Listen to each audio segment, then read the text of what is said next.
This policy is on block holders or large shareholders, and our mission is to end the ownerless corporation. So there are cases in which management is overpaid, and there are cases in which workers are mistreated. And these are serious issues, but often they're not the problem itself, but the symptoms of a more underlying problem, which is the lack of shareholder oversight. So the UK has fewer large shareholders than almost any industrialised country. And this is a severe problem because block holders can promote purpose through two ways. The first is through engagement. So block holders, because of their skin in the game, they can hold management to account. And it's not just confrontation, it could be collaboration also by being an investor sounding board or providing some strategic advice. And the second is through monitoring. So fragmented shareholders, because they don't have skin in the game, they just look at short-term earnings. So if a company has low short-term earnings, the investor sells, and so this pressures management to focus on earnings to begin with.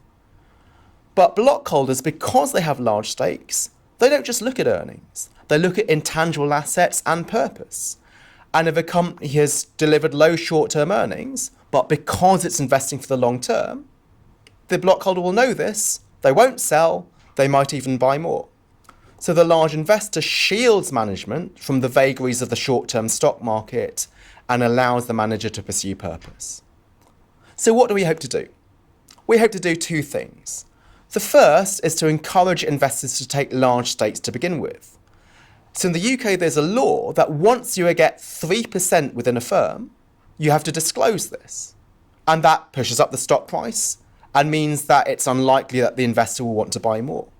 Indeed, 46% of UK firms have investors who hold exactly 2.9%. They don't want to cross the threshold.